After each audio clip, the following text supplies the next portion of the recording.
గరుడ ప్రసాదం ఎవరి నోట విన్నా ఆ మాటే. ఎక్కడ చూసినా ఆ ప్రసాదం కోసం ప్రయాణాలే. చేప ప్రసాదాన్ని మించిపోయే సీన్లే. గరుడ ప్రసాదం కోసం జనం పోటెత్తారు. చిలుకూరు బాలాజీ టెంపుల్కు దారితీసే రోడ్లన్నీ కార్లు, బైకులు, ఆటోలు కిక్కిరిసిపోయాయి. 20 కిలోమీటర్ల మేర ట్రాఫిక్ జామ్ ఏర్పడింది. సంతానం లేని మహిళలు గరుడ ప్రసాదం కోసం తెల్లవారుజామున నుంచే గుడికి చేరుకున్నారు. ఆలయ పరిసరాలు ఇసుకేస్తే రాలనట్లు మారాయి. గరుడ ప్రసాదాన్ని మిస్ కాకూడదని పోటీ పడడంతో ఆలయ నిర్వాహకులు చేతులెత్తేశారు. 5,000 మంది వస్తారనుకుంటే 1,00,000 మంది వచ్చారని చెబుతున్నారు. వేల మందిని గుడిబాట పట్టించిన గరుడ ప్రసాదానికి ఎందుకింత డిమాండ్? అసలు ఈ ప్రసాదం కథేంటి? ఇతర ఆలయాల్లో ఇచ్చే గుడి ప్రసాదానికి లేని డిమాండ్ చిలుకూరు ప్రసాదానికే ఎందుకు ఎక్కువ?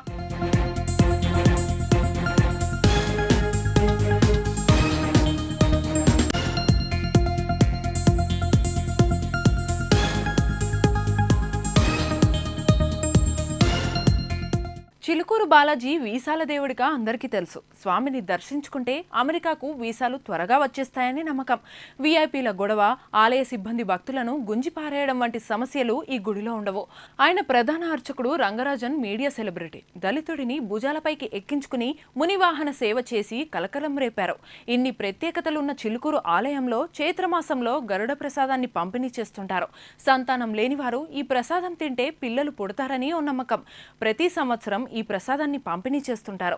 ఈసారి సోషల్ మీడియాలో విపరీతంగా ప్రచారం చేశారు. ప్రసాదం తింటే పిల్లలు తప్పకుండా పుడతారని రంగరాజన్ చెప్పిన వీడియోలు వైరల్ అయ్యాయి. ఫేస్బుక్, యూట్యూబ్, ఇన్స్టా ఎక్కడ చూసినా గరుడ ప్రసాదం ముచ్చటే. ప్రసాదం ఇప్పుడు దక్కకపోతే మళ్ళీ ఏడాది వరకు ఎదురు చూడాల్సిన వస్తుందని సంతానం లేని జంటలు మండే ఎండలను సైతం లెక్క చేయకుండా గుడిబాట పట్టాయి.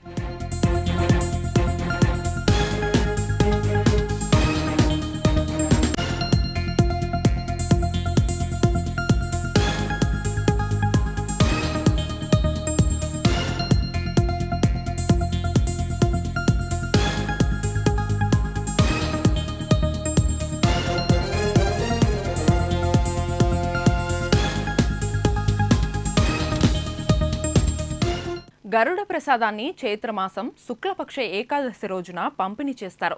శ్రీరామనవమి తర్వాత రెండో రోజు చిలుకూరు బ్రహ్మోత్సవాలు మొదలవుతాయి. ధ్వజస్తంభంపై గరుత్మంతుడు బొమ్మ ఉన్న జెండాను ఎగరవేసి ఉత్సవాలకు అంకురార్పణ చేస్తారు. తర్వాత ధ్వజస్తంభం కిందున్న గరుత్మంతుని విగ్రహానికి అభిషేకం చేస్తారు. ధ్వజస్తంభానికి 4 వైపులా గరుత్మంతుడికి పొంగలి నైవేద్యం సమర్పిస్తారు. పొంగలి ముద్దను పైకి ఎగరేసి మళ్లీ పట్టుకుంటారు. దీన్ని గరుడ పిండం, గరుడ ముద్ద అని పిలుస్తారు. దీన్ని స్వీకరిస్తే బాలాజీ అనుగ్రహంతో పిల్లలు పుడతారని భక్తుల విశ్వాసం. యాదగిరిగుట్ట, అహోబిళం వంటి ఇతర వైష్ణవ ఆలయాల్లోనూ గరుడ ప్రసాదాన్ని అందజేస్తారు. అయితే చిలుకూరు బాలాజీ త్వరగా కరుణిస్తాడని ప్రచారం కావడంతో ఫుల్ డిమాండ్ ఏర్పడింది.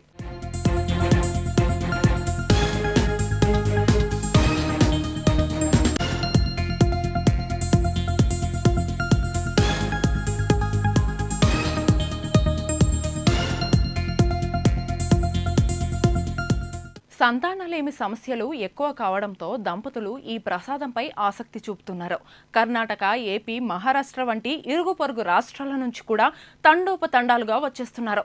ఇంత డిమాండ్ ఉంది కాబట్టి ప్రసాదం క్వాంటిటీని పెంచి ఒక రోజంతా పంపిణీ చేయాలని భక్తులు కోరుతున్నారు. ఈ వ్యవహారంపై సోషల్ మీడియాలో భిన్న వాదనలు వినిపిస్తున్నాయి. భక్తుల నమ్మకాలను ఆలయ ప్రచారానికి వాడుకుంటున్నారని, అనవసరంగా ట్రాఫిక్ సమస్యలు సృష్టిస్తున్నారని కొందరు వాపోతున్నారు. ప్రసాదానికి నిజంగా అంత మహిమే ఉంటే ఫర్టిలిటీ సెంటర్లు మూసుకోవాల్సి వస్తుందని మరికొందరు ఎద్దేవా చేస్తున్నారు. బయోమెడికల్ ఇంజనీర్ అయిన రంగరాజన్ గరుడ పిండం వంటి అన్సైంటిఫిక్ వ్యవహారాలను ప్రోత్సహించడం సరికాదని నాస్తిక నెటిజన్లు అంటున్నారు. ఎవరి విశ్వాసం వారిదని, ఆలయ నిర్వాహకులు ట్రాఫిక్ పోలీసుల సాయంతో ముందు జాగ్రత్తలు తీసుకుంటే సమస్య ఉండదని మరికొందరు సలహా ఇస్తున్నారు.